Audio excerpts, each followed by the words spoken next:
Welcome back to Instigating with Clarkey and Drury. We're in a bad mood up here. I don't know about you, Clarkey. I'm in a terrible mood. Why? Why? Well, we'll get into it. Okay. I already know you're in a bad mood, and we got a guy on here. Why am I in a bad Mike mood? Damergis. Oh, well, we'll get into it. I already know you're in a bad mood. You're going to get me into a bad mood. Is that what you're saying? I might reinstigate you into a bad mood.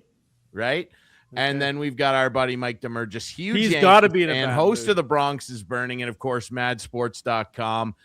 Damerg, Yo. Your Yankees, we're about to start the baseball season, and are you starting to get concerned that Aaron Judge can't win the big one and the WBC will carry over for your Yankees? This guy's 33 years old. Yeah, he's going to be 34 once the season starts. But, you know, I'm still basking in the Olympic hockey win for USA. So congratulations. We're hoping, you know, Hughes giving the Team USA giving the jerseys to the American players coming in. But the mojo didn't transfer over. And now he wants the puck. Can someone tell him it's not his puck? It was never his puck, and he doesn't deserve the puck. Well, it's kind of like Daffy Duck, you know, when he wanted those pearls. Go, go, go. Mine, mine, mine, mine. Yeah. The mojo didn't transfer over. And once again, our boy Aaron Judge, who I compare to, if anybody grew up in the 60s, when he first came on the scene, reminded me of Herman Munster when he tried out for the Dodgers way back then. It's getting late early, as Yogi would say. Put up or shut up. The Yankees have 3 years. Judge is going to be 34. I'd say they have 3 years to go all in. And the owner of the team, Hal Steinbrenner, doesn't seem like he's pushing all the chips in. Oh, we got to stay below the budget. Come on. Do you know who your father was? Do you know who your father was? You've got 3 years to get this done. And I don't think they're going to put all the chips in to get it done. They'll make the playoffs, but they'll cash out like they've been doing. Okay, so you kind of addressed my secondary question for you there. Do you think that the Yankees can overtake the Blue Jays and take back the AL East crown, or do you think another team, maybe the Red Sox? I think we're all out on the Rays, I would say, although they have a habit of surprising people. I don't think anybody has them down as a division winner. Or maybe the Orioles loading up with some big power signings in Pete Alonso. Who do you think is going to take the AL East? Like, do you think your Yankees can do it with Cole coming back, Bellinger's coming back? Is there enough there for them to do this? The Yankees play tight when they get into those situations in the postseason. The Blue Jays play loose, and they had fun, kind of like they had nothing to lose last year, and the Yankees just play tight. Bellinger, I feel, was hurt. He got hurt. He hurt himself in the series with the Red Sox. Cole, we'll see. The pitching is supposed to be his strength this year, but I'm concerned about the hitting. Will Bellinger stay healthy enough? Will he have a big year? And let's be honest about Judge. He's really carried the team the last 4 years. If he's out of the lineup, he gets hurt. You know, this team is doomed. I don't have enough faith in this team for other players if something happens to Bellinger or Judge to carry this team. To me, you're not going to get the same year you got out of Grisham. That's for your Jazz. Chisholm. Who knows what he's going to bring to the table every day? You never know. And Volpe, what's his situation? And you got a guy at third base that can't hit above 220. I mean, can we get some players that can hit above 250 and hit you 25 home runs at least? So from a Yankee fan perspective, how do you see the Toronto Blue Jays this year? I always like to know from another team's perspective. Like, do you expect them to be a front runner again and maybe just be 3 inches closer to the plate when it's all said and done? Why not? You know, they should have won the World Series last year. Yeah. You know, they're going to be healthier this year. I know they're not going to have Bichette this year. He is a loss, but why not? And then, they've got the players to do it done, and then they play loose. They have fun. I think that emotional ride that they carry through the World Series. Gosh. And I was hoping they're going to win it for Buck Martinez, my buddy Buck Martinez too. And just all the years, you're talking 30 years of not winning a World Series, and ride that energy into the season. You know, they've got that wave. And for the Yankees, it's just business as usual. You know, business boring, 1970s buttoned up New York, Madison Avenue guys. And meanwhile, you got kind of the hippies that are kind of the Blue Jays. Hey, let loose, let Vladdy do his thing and stuff like that. And they're a loose team. young players. They got the Savage. I hardly even heard of him when we talked about him last summer. You get a full year out of him. Well, hopefully. I don't know what's going on with him right now. Maybe Ryan can fill us in, but he's got a shoulder impingement. That's the thing that's starting to worry me about the Jays. We're starting to have all this news trickle out, and it's been trickling out over the last month since, pitchers and catchers started reporting. Oh, now Jose Barrios has got a stress fracture in his elbow. Apparently that's not that bad. He's pain-free. He can pitch. Yeah, no big deal. He's just not going to be ready for opening day or the opening series, but he's okay. So apparently he's all right. The guy that they cast aside for good reason, but I mean, he's still getting paid $18 million. So he's not ready. Gosman's okay. Yeah. There's probably your opening day starter. But now this news comes out about Savage. He's got a shoulder impingement. He's going to start the year on the IL. So there's 15 days right there. So it'll be a while before we see him. Bieber opts into his option right away. And then it comes out all of a sudden he's got some arm tightness. Some tightness coming off that Tommy John. He performed really well through it. It was clearly bothering him. You don't just have that show up at the end of the postseason. He pitched through it and pitched well through it for a majority of that. And there's some other guys banged up. Anthony Santander's in the witness protection program. We don't even, is that guy real? Like, I feel like I dreamed him. Like, he's actually not a real guy. And that he's a figment of my imagination, Damergis. Like, I actually think if the Yankees stay healthy, they have and Cole returns to being Cole, even 80% of Cole. I think that they might have an opportunity here because if the Jays continue to get banged up here, especially their pitching staff, I'm starting to get nervous.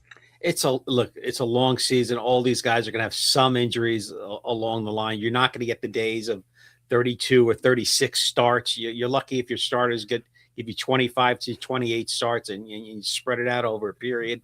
That's going to happen. The Yankees' strength this year, everybody says it's their pitching. It's their pitching. Well, we'll see. We'll see how healthy they are. I just don't know if they can score runs. And to me, what hurt the Yankees, they talked about Juan Soto. Well, they still won their games. They still made the playoffs without Juan Soto. But where could they have used Juan Soto last year against the Blue Jays in clutch situations? I think so. And in the postseason is where they really missed Soto last year. They could win their 90 games, make the playoffs, but you got to get some bats in there. They're going to get clutch in the postseason. And nobody was clutcher than Juan Soto that 1 year he spent with the Yankees. You talked about your buddy Buck Martinez, and he ruffled some Yankee fan feathers anyway. And maybe even the manager, Aaron Boone, when he said last year, this team can't win if they can't hit home runs. Do you agree with that? That's been kind of the consensus for the last decade with the Yankees, I think, and I don't disagree with it. The years of manufacturing runs has been kind of non-existent with this Yankee team. Quite different in the 90s teams where you didn't see the guys hitting 30 or 40 home runs on that team. They would, put hits together, string hits together.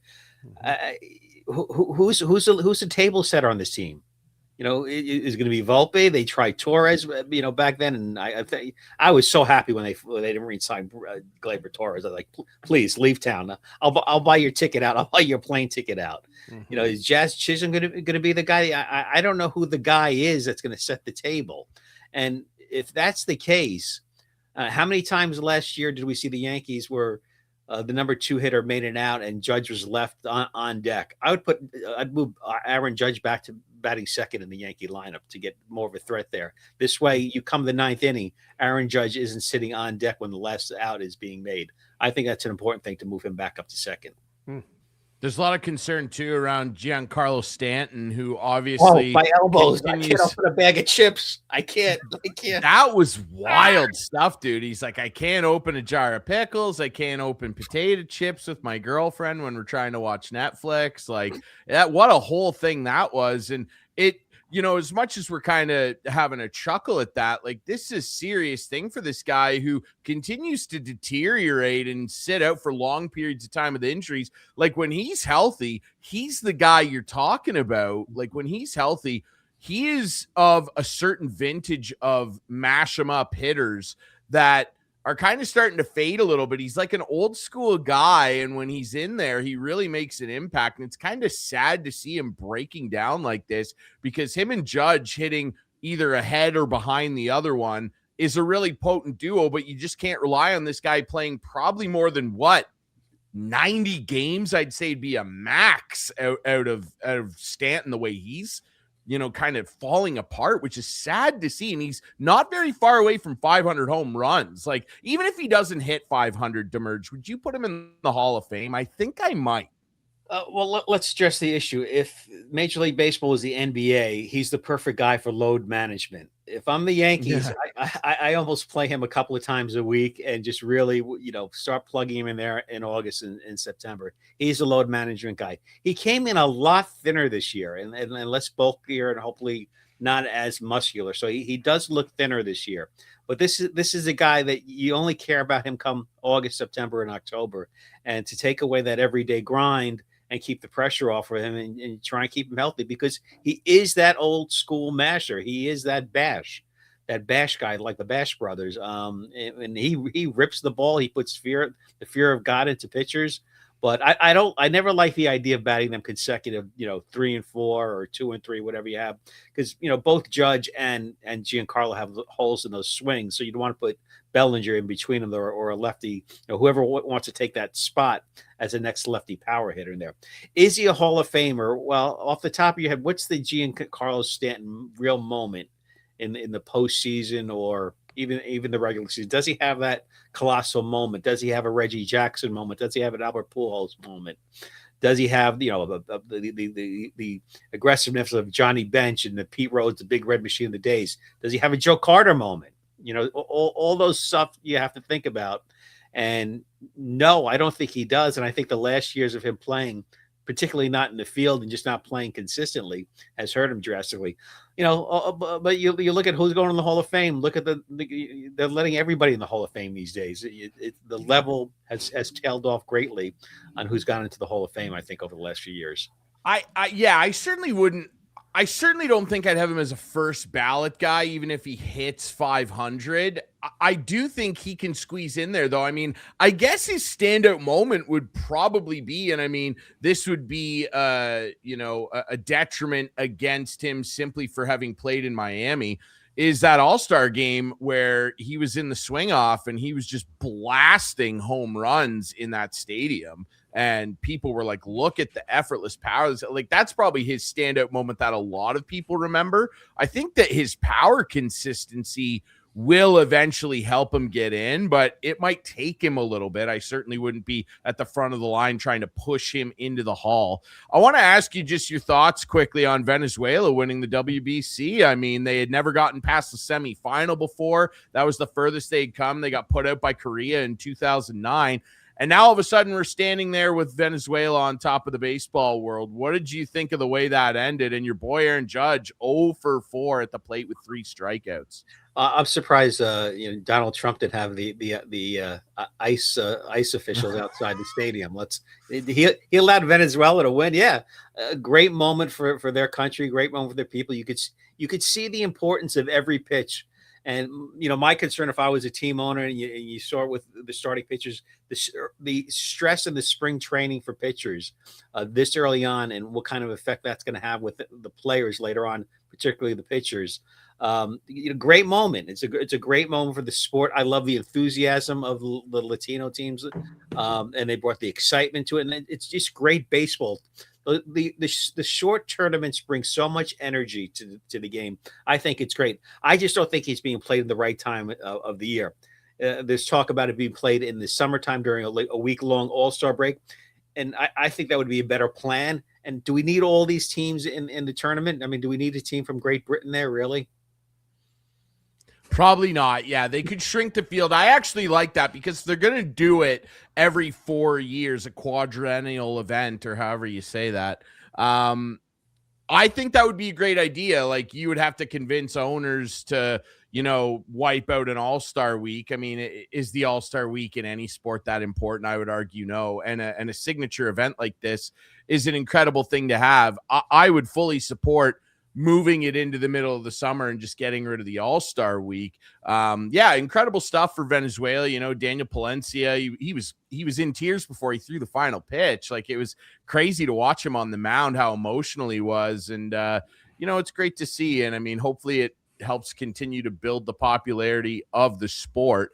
Speaking of the popularity of the sport. Yeah, let's not forget about that, though. Let's not forget our Italian members and the popularity of Team Italy and how half the country was watching it. And I remember I went into a hat on a grocery store on Sunday, and I had my Italia hat from when I went to Europe a couple of years ago.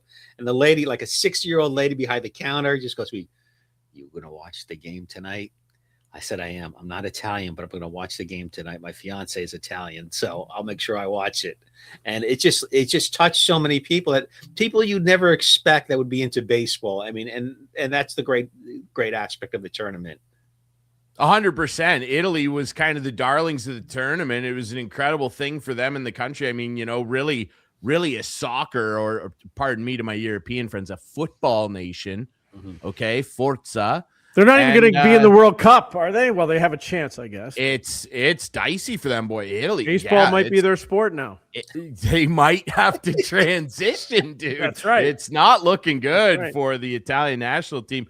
I want to ask you, on the note of the popularity of the sport, do you think that we are potentially in line for a huge downturn in the popularity of this sport if we see a really nasty work stoppage that continues to be whispered about with this salary cap conversation looming? Like, if they lose, I don't imagine it would happen. Hockey's the only professional North American sport to ever lose a full season to a lockout. If that happened to baseball, Damerge, like, I think it could do insanely irreparable damage. That's a hard yes. The damage that it would hit would be, you'd never survive from it. Some cities might survive. Some teams with the best players, but I think there's just a feeling, certainly here in the U.S., and I'm sure it is up there in Canada, that the disparity between professional athletes being completely living in a bubble and clueless, and the average citizen or person or family is so great that how dare you ask for more money? I mean, when people can barely pay their bills right now. So anything like this would be, you'd be sabotaging yourself. You'd be inflicting damage on the sport that I don't know if it would recover. And I know I was up there in Toronto at the time in the mid-90s after the strike. And I remember seeing the stadium in there, Clarkey. I mean, the Sky Dome. You'd have maybe 1.5 million people, 2 million people for the season, if that, attending the games. And empty stadiums are not a pretty sight. Or actually, they don't have a good sound when the stadium's empty. No, yeah. Toronto and the Jays fans have I think they've always been a front runner. Like, if they're not doing well, the stadium doesn't sell out. That's the way it should be. Perform, and it will come. You know, the Leafs are seeing it now. There's a lot of empties. They're paid for. Most of them, it's harder to sell out.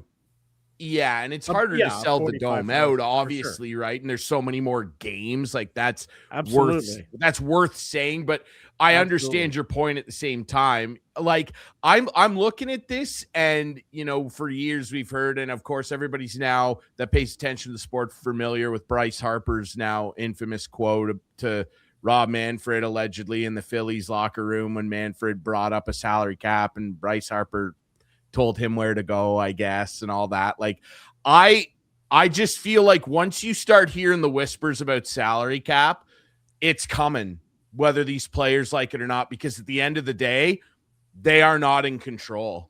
And I just feel like a salary cap is going to be inevitable in a couple of years, whether there's a long labor shortage or not, Damerge. It has to come, because what the Dodgers are doing is beyond ridiculous. Are they the problem though, or are the Pittsburgh Pirates the problem? I think both are. I remember when they were talking about contracting the Minnesota Twins in 2002. It was 2001, 2002. You know, Carl Polad's a billionaire. And he's getting money from Major League Baseball and complaining about money. Should there be a hard ceiling? Yes, there should. Should there be a floor? Absolutely. So I mean, maybe there could be some kind of nuance to a hard ceiling where one or two players you could pay a ridiculous amount of money, like a Juan Soto or Aaron Judge or whoever, or a Vladdy, whoever that might be, that they don't count towards a hard ceiling, but there should be a hard ceiling with maybe a nuance of one or two superstar players to it. Yeah, I mean, that's going to be a part of the conversation over the next year and a bit here. I mean, the floor is something I've advocated for the entirety of this show, Clark. I go off on it all the time. Athletic fan right there, Damergis. Well, a former Athletic fan, I can't do it anymore. Like that does that team even exist? Like, are they a thing? You're an Open A's fan? Athletics. I was, yeah. How'd that happen? You know what? I didn't care about baseball until a few years back, and then I read Moneyball, and I just was like, that's a cool story. And that's what dragged me in. I was never a big baseball guy. It was hockey, football, soccer. That dragged me into it. And I was like, oh, you know what? That's actually pretty cool. And then I learned pretty quickly what a doofus John Fisher is. And unfortunately, that sport is littered with more of them. Like the fact that a bunch of lower market NHL teams pay more for their hockey team in the United States of America than most of these baseball owners is absolutely crazy to me, Damergis. Like it's sickening, really, what it is. You know what they didn't talk about Moneyball, that the A's had some pretty good pitchers, Hudson, Mulder, yes, and Zito. That is kind of forgotten, isn't it? Well, they glossed over that in the movie. The book, I would encourage people to read the book because they're heavy figures in the book. But yeah, Zito and Mulder, yeah, they were pretty. They had a three-headed monster there that was pretty damn good. But at the same time, I mean, like these cheap teams in baseball, I mean, they ruin the sport just as much as the Dodgers, if not more, in my opinion. But on the note of the Dodgers, I'm glad you brought them up to merge. Do you think they'll three-peat? Well, I think they will. I think they're three-peating. Who's stopping them? Who's stopping them? The only people that are going to stop them are themselves and injuries. That's the only way they get stopped. I agree. Cohen with the Mets isn't going, barnstorming crazy like everybody thought he was. The Jays were this close to beating them. You're right, that close, and for that to get away, it was painful for sure. I'm just saying that might have been their opportunity. It might have been their only chance. I don't think. Well, maybe we'll see. Let's hope. How long did that hangover last? Losing that game?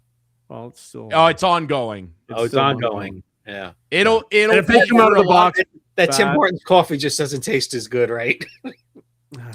Tim Hortons coffee hasn't tasted good in 20 years, Damergis. But another sad demise of a Canadian institution. It's owned by really? What happened? Oh, it's owned by Americans now. There you go. Quick side note. That is true, but we're never gonna get sponsored by Tim Hortons. They order my Tim Hortons for years. I used to order it and have it sent to the States. But back then, they had a real quality bean in there. And listen, this is a little behind baseball here if you want. I worked there very briefly. Here's the thing. They let their contract run out with their bean supplier, and they went with a cheaper bean. McDonald's picked up Timmy's old bean. Really? And now that's why McDonald's tastes really good now, and Tim Hortons is terrible. Also, the other thing, they don't fresh grind the beans. It's all pre-packaged, pre-ground coffee. And if you're a coffee snob like me, I am. Yes, and you're a coffee snob. You know that grinding beans fresh, maybe even pre-roasting them, depending on the bean, is the way to go. Pre-ground coffee is an absolute abhorrent substance. Mm-hmm. Grinding it fresh is the only way to do it, and Tim Hortons doesn't. And on top of not grinding, they also have a cheaper quality bean. So that's why it's gasoline. I can't drink it. I won't drink it. Tim Hortons. Okay? That's terrible. I'm sorry to hear that. Well, that's the way the cookie crumbles up here. And by the way, their cookies are terrible now too. You know what it was? How's a Boston cream donuts? They're good. Boston creams are good. But the problem is now they all come pre-baked and they just warm them up at the stores. They used to actually have bakers. So they have that rubbery Twinkie taste to it. Yeah, of course. Yeah. what happened was Man, what? they much like the It's all Blue about Jays making a losing buck. in Game 7. Much like the Blue Jays losing in Game 7. Tim Hortons and the people running that company, they flew too close to the sun, brother. They added 700 things to the menu that don't need to be on there, okay? There's Steve Cohen. Buying Bo Bichette and giving him $43 million to play third base. And it's Good just luck. not a good third baseman. And much like Tim Hortons, all this stuff they're throwing out there, now we're a pizza place. Now we're a sandwich place. Now we're serving this burrito bowls. They've lost their way, and that's what has caused the downfall. Let me tell you, if Bo Tim Bichette is going to be that bad, today on the Fan they were talking about how dare the Red Sox bunt on Garrett Cole in a game, in a preseason game, like an exhibition game like this, or preseason game, whatever you want to call it. So I could imagine what the story is going to be like, and the talk radio is going to be like if Bichette can't field his position. He is going to be in for a rude awakening. Listen, Clarkey, the Leafs #1 in Toronto, Yankees, Mets, baseball. It is gloves off when the stuff starts, when players start flunking out here, coming in as free agents. This could be a disaster for Bichette. I think it will be. To be quite honest with you, I don't think he can throw. I don't even he think doesn't he have a good arm. Well. He's got an average arm, Clarkey. And everything is either backhand or forehand. He'll never take a ball square. You watch. Really? You watch. Well, and you can see that, like, there were clips of him. If a ball's hit right to him, he will move training. one way or the other to take it forehand or backhand. Yeah, his fundamentals for third are bad. His fundamentals for short were bad. Like, the crazy thing, and this is why baseball is going to get a salary cap. A guy like him making 43 schmil a year is absolutely bonkers. Like, if the Jays gave him 23, 24, I'd be like, okay, great. They can keep Bo for 23, 24, because the offensive side, like, is there a player in baseball right now that is more diametrically opposed on either side of the ball than Bo Bichette? I don't know if there is. Find me one. Because his offensive ceiling with a bat in his hand, even though he loves swinging at first pitches, he swings at first pitches more than anybody in baseball. His power metrics are great. He's a very, very good contact hitter. He gets on base a ton. It swings so far the other way when he's defending. Look at his defensive metrics. Schwarber was like that. Schwarber, I remember with the Cubs, was like not that. This bad. I would argue that Bo Bichette's defense. Look them up on Baseball. They're really, really bad. He ranks dead last among shortstops in defensive runs saved over the last 5 years. And Jimenez for the Jays is so good defensively, but not great offensively. He's going to be in for a rude awakening then, boy. Let me tell you. Unless he matches 35 I don't think he knows runs, what's coming. He doesn't know what's coming to him. He could fly under the radar in Toronto, but well, it's hard to blame him for taking the money. It's just like, okay, Uncle Steve wants to give me 43 mil. I guess I'll take it. But man, oh man, if he goes cold at the plate, it could be very, very nasty, because he can't defend Damergis. Citi Field has, and even go back to Shea Stadium, a lot of offensive players have come in to Citi Field and gone cold. It started with George Foster back in the early 80s, another guy. Kevin McReynolds, and 10, 15 years ago, Jason Bay came here and he was, went on empty. So a lot of offensive players have come here. Yeah. Lindor struggled mightily the first year. Yeah, he did. He figured it out. He figured out Citi Field's a big park. Mm-hmm. One thing I know about the Sky or the Rogers Center, players love playing there. I remember when we used to cover a few games when I was at the Fan, when Clark would get me press pass, I'd cover some games, get opposing dugout sound and everything.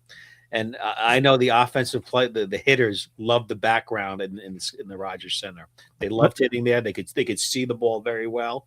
So the Rogers Center was always a good place for hitters to come in there and really, really focus in on the ball. I know he doesn't. I know Bo doesn't play for the Yankees, nor does he play in the Bronx. But I wouldn't be surprised if he got some Bronx cheers not too far. Queens is worse, Clarkey. The Queens cheer, but it's not called the Queens cheer. No, it's still just the like, Bronx cheer. It's like Queens. I'm just saying he's going to get the Bronx cheer. Yeah, in Citi Field. That's where he's going to get this it. Dark cloud over them all the time. Kind of like they just have this dark cloud, and Met fans are like that misery. Like they get. How do you become a Mets fan in New York? Like, how does that happen? It's passed down. So this is the history. Well, this is the history of it. If you live in Westchester, the Yankees are in the Bronx. Mm-hmm. So most middle class people at the time in the 50s and everything went up to Westchester or Jersey. So most Westchester fans and Jersey fans are Yankee fans. Mm-hmm. If you were brought up in Brooklyn or Queens, you moved out east. So you love like the Brooklyn Dodgers. And so if you live on Long Island, Brooklyn, or Queens, you're Dodger fans for the most part. So that's how it kind of, and it's passed down from generation to generation. My father was a Yankee fan. I knew who Babe Ruth was, but I knew who Bobby Bonds and Catfish Hunter were in 1975. So it gets Chris Chambliss. Do you remember Chris Chambliss? Of course I remember Chris Chambliss. I had a chance to interview him too. 1976. I was at opening day, 1976. And I covered the last game at Yankee Stadium in 2009. So that Ron Guidry, Goose Gossage, they were some great ball players there. Yeah. Absolutely. They were mean suckers too. Yeah. They hated each other. Yeah, 100%. I have Guidry's book. I was gifted to me for Christmas. I'm gonna read it next when I get through a couple other ones. I'm really interested to hear some of the stories about that dude. Damergis, we really appreciate this, brother. Good luck to your Yankees this year. We'll see how it all shakes loose for you. All right. Thank you. Pleasure talking to you guys. Thanks, buddy. Thanks, buddy. There he is, Mike Damergis, madsports.com. Check it out. Huge Yankees guy, and it's great to chat ball with that dude. Well, Clarkey, listen. Yeah, I've been 32 minutes now wondering what the hell, how am I pissed off? Because I've been fine. I'm not. No, you're having it's a good day. Like, great. Yeah. Well, so where are you going here? What are you trying to do? Why are you trying to get me mad? I'm not trying to get you mad. I just imagine that you're mad because I want to talk to you a little bit about your best friend, Radko Gudas, because last week, how unlucky are we? Okay. Last week we have our buddy Steve Dangle on. Now we did that episode on Wednesday, the 11th, I believe it was, but it was Wednesday. Yeah. That was the night before the Toronto Maple Leafs hosted the Anaheim Not Mighty Ducks. And Radko Gudas decided, I'm going to try and end the career of Auston Matthews. And it created a gigantic controversy around this team, as if there wasn't already enough noise about the character of this group. It has exploded across all hockey circles. Everybody, people at the Sleeman Center in Guelph were coming up to me and asking me about it. Our media room attendant, Brenda, biggest beauty on the planet, huge Leaf fan. She's like, what'd you think of the Leafs not fighting when Gudas? Like, everybody is talking about this, Clarkey, and Steve talked about it and the boys over on SDPN. And it's been carnage, dude. I'm not upset about this. You're not upset about anything. What? I'm not upset about anything. I'm not upset that he got injured. Unfortunately, it's unfortunate. Well, you're upset at Gudas, though. I'm okay. Sure. I mean, no, I'm just saying, like, what are you, William Nylander? You don't have any blood in your veins? All I'm saying, Ryan, is two things. Okay, let's talk. What do you want to talk about first? The reaction or the suspension? What do you want to talk about first? Let's talk about the hit and the non-reaction from his definitely, teammates. As we can all see, it was a target. It was dirty. One of the worst knee-on-knee hits I think I might have ever seen. It was so clear that he was trying to do it. It's right up there with Alfie Samuelson. Yeah. What he did to Cam Neely. Yeah, it is. Right up there. Yeah, it is. So am I surprised? No, this guy's been suspended before. He's a jerk in my mind. But am I surprised he did it? No. Am I mad he did it? You're right. Maybe I have a little Willie Styles in me right now. I'm not that upset he did it. So your attitude toward it is, I'm not surprised a snake bit somebody type thing. Like, yeah, 100%. That's a good way to put it. Good way to put it. Yeah, and I don't Yeah. think anybody else is either. I'm not surprised. Another big controversy that's come out of this. Well, quickly, I just want to ask you, where does this incident rank in terms of embarrassing Leaf moments? So you're for you, talking Clarkey? about the response. Nobody or going or to, lack to thereof. stand up for their captain. Yeah. Embarrassing, 1,000%. Where's it rank? No doubt. Where's it rank for you? It's one of the most embarrassing things that has happened with this team. No doubt about it. Am I surprised? No. Am I upset? No. The only thing I might be upset about is the general manager, Brad Treliving, said last year this team needed a DNA change. Yeah. And he hasn't delivered that. And in fact, it's probably worse now than it was then. And until he gets to the root of the problem and the core of the problem, it's not going to change. And I don't think he'll be the guy getting there. No, probably not. And like, you can't blame Auston Matthews, even though his DNA probably needs a influx of different. Well, not in this situation. No, that's what I mean. You can't blame him. But for William Nylander to say after the game that he didn't see it, even though he's pointing at the ref at the same time, and Morgan Riley and all those other guys, it again, it doesn't surprise me. It doesn't really make me mad because I don't expect anything differently. This team is a long way from the days of Bless You Boys. The Bless You Boys of the early 2000s were such a team. They may not have had the talent that this team has now, but they were such a good group. Sure. And like the Darcy Tuckers, the Shane Corsons, the Gary Roberts. This team doesn't have any of those guys. Killers, yeah. Not even close. Not even close. So for Brad Treliving to say that this team needs DNA change and then not deliver one little bit, like you think Mateus Michelli has brought in a different DNA to this team? Please. No, he's like the hottest goal scorer in the league, though. Like, yeah, maybe they can great. get a first-round pick for him or something. Yeah, I don't know. Perfect. Yeah, well, yeah, he's an RFA, I think. So anyway, so I'm not surprised at any of this. I'm not surprised that Gudas hit a guy dirty, and I'm not surprised that there was no response from this team because I really don't expect anything from this team, which is sad. Yeah, and I think that's where MLSE and specifically Maple Leafs brass are. You know, I don't want to say anything definite because that's a passionate fan base. Let me just say this, too. Let me say this. Please. The moment things started to sour, in my mind, in my estimation, with this team, was the day that there was a power struggle between Brendan Shanahan and Kyle Dubas, and Brendan Shanahan won. You think that day? Late? I think it was that earlier. Day changed everything. No, I think that day changed everything because Kyle Dubas, it looked to me he wanted to trade Mitch Marner. He wanted to trade Mitch Marner. Yes, that's where you're going, and he wasn't allowed to do it. And then there was a power struggle, and I don't blame him. I don't blame him one little bit. And when he first went to Pittsburgh and the signings he made, I'm like, this guy is the worst general manager ever. Well, guess what? Pittsburgh's going to get to playoffs. They've retooled properly with talent that seemed to be on the decline in Malkin and Crosby. Very good talent, obviously.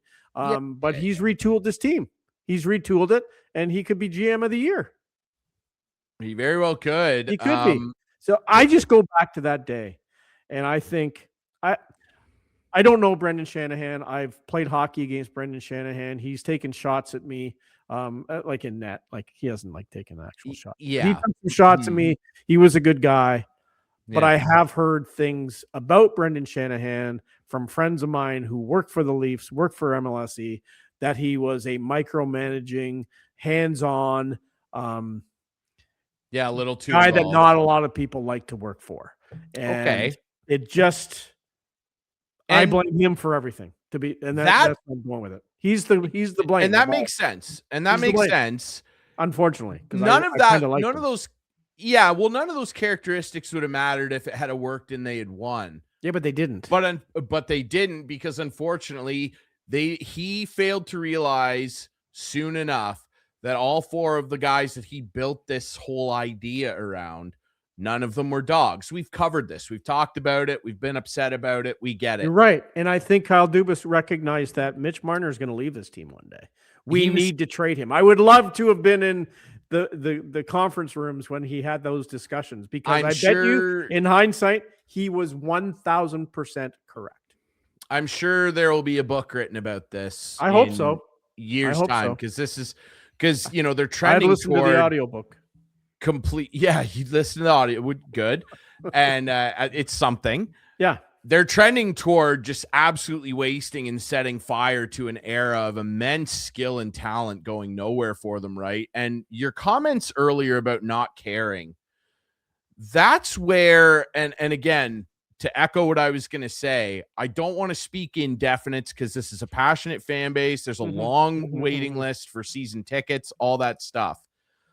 But everybody has a limit, and they are treading on the edge of a knife right now, MLSE with the Maple Leafs, of really, really losing some core members of this fan base because of apathy setting in with people like yourself. You're a diehard Leaf guy, Clark. You worked for the team. Like, I don't know anybody that loves the Leafs more than you. Okay. So the fact that that's how you're feeling is really concerning, because it's not just, you're not one guy. I'm hearing this and seeing it online from loads of people. And you say the season ticket fan base is still there. I'll tell you what, I don't know if you looked yesterday. I did. I took a look on StubHub before the game. Tickets were selling for $60, $50. And that's what I'm saying. I can't believe so that. When all these season ticket holders who are putting these tickets on these places to at least get their money back, which they're nowhere near doing at this moment, guess what? The season ticket base is going to fall off. And you know what? At the end of the day, I would have no problem with the season ticket base turning over. We need it to turn over. We need some real fans down there. The problem is they've priced the regular fan out, and it's just corporations who buy these tickets. That's the problem. It's ridiculous. The fans I hate when people Maple Leafs. Go ahead. I was going to say that's why I hate when people rip Leaf fans for being quiet. No. The Leaf fans aren't quiet. It's the people at the games that are quiet. The bankers on Front Street that are having in their suits, cocktails. Yeah, quit showing the guy behind the net or behind the Leaf bench, the white-haired bearded guy every time the Leafs score. Stop showing him. Yeah, you got to go off with this into fancy $5,000 suit. I don't want to see this guy. I don't want to see anything to do with those kind of guys. I want to see a guy in a Leaf jersey. I also thought it was funny the other night, the Leafs playing the Islanders, and there's a guy with a Habs jersey on, and he gets a puck right in the forehead. That'll teach him. Yeah, because all kinds of different people are buying tickets and getting in there, right? Because a lot of the season ticket base and people that have these tickets don't feel like going, right? Because they know what they're in for. They have settled. I didn't watch the game. Settled. I actually was asked to go play hockey on Tuesday night, so I didn't see the game. The Islanders game. From what I hear, it could have been the worst hockey game ever. Well, and they were talking about that on Overdrive a little bit, and I agree. I did tune in and was jumping in and out. The third period, I turned it off with 8 minutes left. That third period in particular, it was just guys were just making snow on the ice. I'd much rather watch not a lot of hockey going on. I'd much rather watch Montreal and cheer for whoever's playing them. Hopefully they lose. That's what I would That's an exciting team, man. That's an exciting team to watch. Who? The Montreal Canadiens. Oh, yeah. Well, so that's an exciting team to watch. Leafs were an exciting team for a long time, too. No, but they've got some spine to them, too. And they've got some really incredible young kids that haven't even touched the ice yet. Well, not these days. I'm scared because that's I'm not saying we're returning to the 80s here, and again, they used to sell it in that's not going to happen. But if you're not careful, and that's what Dangle, as much as people like to jump on Dangle for being negative and whatever, he's just reacting to it. He cares. He wants things to be better, much like you and all Leaf fans. he often talks about the arrogance of the franchise. No doubt. And if that continues, like you say, oh no, that'll never happen. I don't know, man. Like, I don't think we will. I don't think they could get back to the 80s. I don't think it'll get that bad. I lived through that. I don't think it'll get there, Drury. But certainly not because of absence of Ballard. Sure, but like the Keith Pelly. What does Keith Pelly do? Like, what is he doing right now? I'm not sure. I don't know. That he's fired every president there could be to be fired for each team. I think this guy's just in over his head. I don't know Keith Pelly from a hole in the wall. He was in the media, obviously, TSN for a long time. I don't know the guy, but I just like, what are you doing? Like, what's happening? Why haven't they, as Dangle said last week, why is Brad Treliving still there? Like, what is his job between now and the draft? Nothing. I don't know. That's so like, get rid of him. That's the thing too. Like the fans, when things are going poorly, sports fans generally, and Leaf fans to a much louder volume because they're Leaf fans, there's a lot of them passionate. When things are going poorly and fans start to have a perception of inaction, that's when things start getting real gross for a team. And I'm starting to wonder like what the plan is here. And I don't know that there is one. I don't know that Keith Pelly can formulate one. He doesn't know a damn thing about the sport. I don't know that Brad Treliving has one. I think he had one and it's gone completely up. And it's just a mess. Craig Berube looks like he hates coaching and never wants to be around this group again.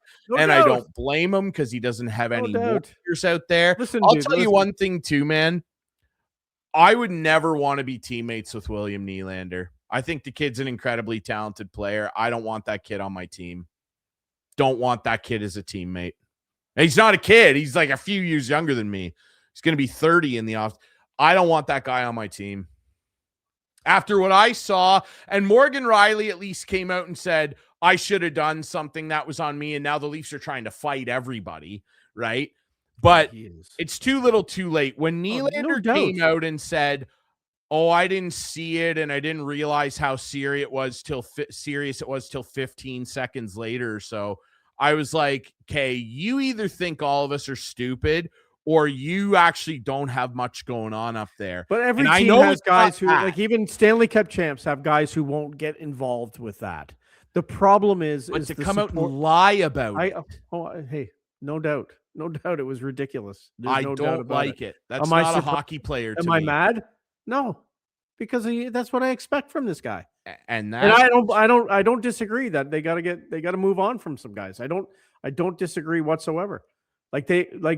If Morgan Riley won't accept the trade, then you have to consider buying him out. How are they going to trade that guy? Well, how are they going to trade him? Who knows how they're going to trade him? But if he doesn't agree to one and even let them have an opportunity to try, you've got to consider buying him out. You have to.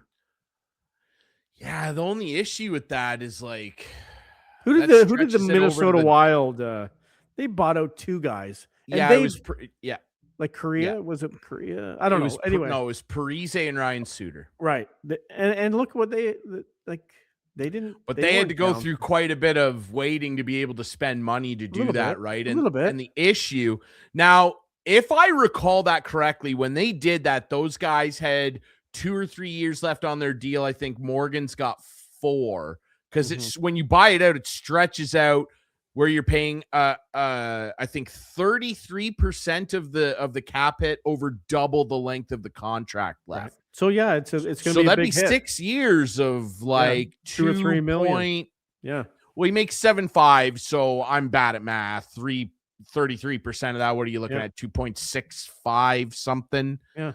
Of dead cap money for a few less than David Camp. Way up. Yeah.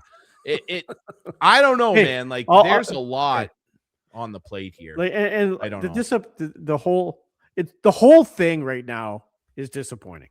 Everything from like I'm just saying, like the on ice is terrible. It looks like the general manager's a lame duck. He's like not it looks like he's done. It looks like the coach is done. Yeah. Then you look at like Keith Pelly and you think, well, this guy was a media guy. Oh, well, okay. Well, Joe Bowen's quitting basically because he doesn't get to go on the road. One of the 32 teams that doesn't allow their radio broadcaster to go on the road. Not what he signed up for, and that's why he's resigning. Don't hold on. And then we have to watch Sportsnet. I'm not going there. Well, I'm like, it's like the Department of Player Safety. I'm not going there. Sportsnet's fine. It's all good. Sportsnet's fine. We're good. They're fine. They're We're fine. It's fine. They're fine. Everybody's fine. On that note, what do you think of this guy? Yeah. Again, am I surprised? No. Last time I saw this guy in person, do you want to know when it was, Drury? I've seen this guy in person a few times. Do you know when the last time I saw this guy in person was? He was lying face down on the ice at the Bell Center. Okay, yeah, the Colton. I was at that game. Yeah. Colton or That's right. You were there. I was there with Leafs TV. We were doing our show there. It was a season opener, and George Peros was laying face down, and he's hated the Leafs ever since. Was that in the regular season? Was that a preseason game? No, it was the first game of the regular season. Okay, it was the. We would not have gone for a preseason game. Yeah, I don't know why I in my mind thought it was. Continue. Yeah. So, am I surprised at 5 games? No. Am I surprised that he did a phone hearing instead of an in-person hearing? No. I'm not surprised at anything that's gone down in the last 2 weeks. I'm not surprised. I figured it would all happen. The guy, I don't want to use the word buffoon, but I don't think he knows. What's wrong with saying buffoon? Then nothing. If you think he's a buffoon, he's a buffoon. Then he's a buffoon. A lot of people have said that, and okay, well, I'm one of a lot of people. Because I do think it's ridiculous. They don't want to. And then I hear Bettman got in an argument with a GM this week at the GM meetings because the guy said they're lacking on, or they're sort of not calling the headshots and the goalie interference and all that stuff. And Gary tore a strip off the guy. Gary, your league isn't perfect. Could you listen to the people around you? And George Peros coming out for the first time ever. I've never heard him speak before, but saying how the Department of Player Safety is doing a great job. And there's been guys there for a long, long time. That's the problem. There's been guys there for a long, long time. It's time to turn over this department, get rid of him, and bring in someone who may be a skilled player instead of a goon. I think George Peros was. He was a useless goon on the ice, and he's a useless goon in the job he's doing now. There you go. Buffoon and goon. I think that Peros, unfortunately, is a function of a broken system that the NHL refuses to fix because Gary does think everything is perfect. Yeah. And I agree with everything he said, right? Okay. And like their most recent addition to the team was Ryan Getzlaf, right? Like Getzlaf is working with the Department of Player Safety in some respect, right? But and like Stefan Cantel's been there for a while. There's a few other guys that are involved, but George obviously is the head of it. Another ex-Hab. Yeah. Like it's one of those things where, you know, they asked McDavid about it. They asked a bunch of other players, like, does the system need to change? And there was a lot of conversation. And Did you hear anyone say, no, the system's fine? No. But this is what drives me nuts, though. This is what drives me nuts about it, though. Hearing Connor and all these players going, I should have been more than 5 and blah, blah. My problem, though, and this is what I constantly harp on, that people seem to not understand. The players have just as much of a hand in having it set up this way. Oh, no doubt. The union's there to protect guys, they don't want to protect the injured guy, even if it's a star former 69 goal scorer who makes way more money for the league than Radko Gudas ever has in his entire career. That more Matthews jerseys get sold in a week than Gudas in his entire life, right? But they are there. The union's also there, which it's a union to protect the guy that gets suspended because they don't like for guys to get 15 game suspensions unless their name's Tom Wilson to give up a bunch of money because the union loses out on that. But so now you're seeing, though, cracks in that in my mind with agents, because now agents are coming out. Well, and Judd Moldaver. Well, yeah, but he should have. Like, he's the only guy who showed some balls. It. I do like too. It. I do too. Him and Alan Walsh are like. I the only agree, and guys those that- are the guys who have been on the Players Association side, obviously for years. You're seeing some cracks in that now. It's like we've With got to respect- protect guys more. We have to give out more than 5-game suspensions when a guy's out for months. And there's all this talk, like CJ Chris Johnston like was talking about it this week, where he said on Insider Trading, "Oh, you know, the league is nervous to give out more than 5 games for suspensions because they don't want to get into legal battles with the union where a guy gets 8 games and they go, we're appealing it." And they have to go through the whole process. Remember when Wilson got 20 games for that one big suspension he got? Yep. Among the many? He's the only guy that they give more than 5 games to ever. Right. It's because he's from Toronto. Well, because he's from Toronto. All that. It's all I'm telling you. I don't think that's it. It's because he's Okay. big and strong, and everybody else is jealous he's not on their team. We right? have- 'Cause now it's a love fest. Everyone loves Tom. But I digress. They won't do it. I'm just going to because interrupt they you for don't- 1 second. Please. You need to save me a minute at the end of the show because I am mad about something. But go Okay, ahead. I'm Keep almost going. done. Yeah. So they won't do that because they're nervous about getting into a legal battle or whatever. Well, that's the job. That's the job. You won't give a guy. Gudas should have got 15 games for that. Malkin, I stand by what I said. People were calling me a nutcase. And Mhm. I get it because they're conditioned by George and these goons. Yeah. People called me a nutcase for saying Malkin should have got 25 games for slashing Darlene in the jugular. I stand by it. He should have got 30. Mhm. Yeah, they won't do it because they an arbitrator's going to come in. Well, and here Jason we- Spezza gets 6 games for a first-time Jesus. offense Yeah. when he needs the guy.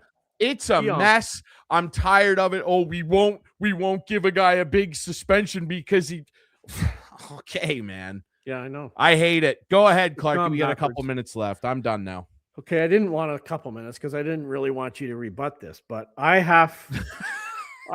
I'm You're George Peros. I'm a little You're pissed off coward. here. Okay, I'm not ticked off about anything with the Leafs, Okay. but can you stand up for a second?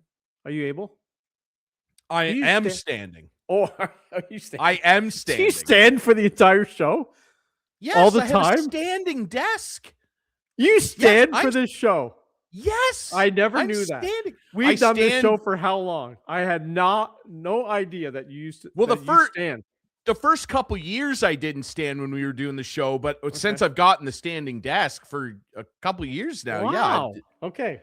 and I stand when Well, I that do makes sense. play-by-play, Actually, too. that makes sense I because- stand when I do play-by-play. because I swear Mm. that you must have a horseshoe firmly planted up your butt. What? Okay. Because of the golf picks? So your first pick, Colin Morikawa, goes down right off the bat. He withdrew, which is never happens. Back injury. Yeah, he withdrew. Yeah. And I comment, I'm like, tough start for Team Drury in this year's Yeah. pools. And you're You like, what are did. you talking about? Skechers and Fitzpatrick, they're doing fine. And I'm like, maybe you don't know about Colin Morikawa yet at that point. I knew right away. Okay. So then I was Morikawa standing up when I heard. Morikawa's out, and Yeah. Drury has 3 guys left. Yeah.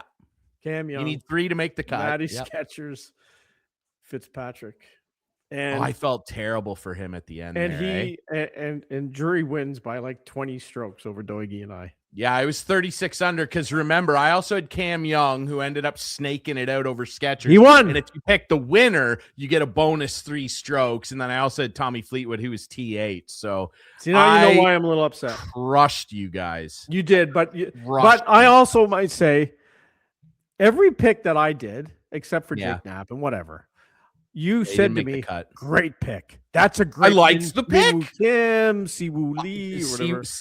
Minwoo Lee Siwoo Kim. Love that pick. Love that pick. And that guy sucked. He sucked. Anyway, They had a yeah. and they had a then- tough- And then like I the stand guys by you what I picked, said, like Clarky. I Matty like those Skechers is a picks. guy who I picked more than you. Cam Young's definitely a guy Mm. I picked more than you. You picked Cam Young more than me. I picked Skech honestly, for 30 sure. times. And I had the opportunity. Don't get me wrong. I had the opportunity. Anyway, congratulations. It Thank ticked me you. off again that Drury's winning. He's just gonna kind of float through the show and not mention Well, let's- anything. And then all of a sudden, at the end, you'll Thank give it you to me. for So I thought mentioning it. I'm gonna get it. I'm going to Yeah. mention it first. So there you go. Well, we let's got see to if wrap you it can- up. No time for any rebut. We got to go. We'll Let's talk see to if you can next week. repeat as the Masters. You can find this show on YouTube, all your favorite podcast apps. Follow us at Instigating Pod. We'll see you next week here on Instigate.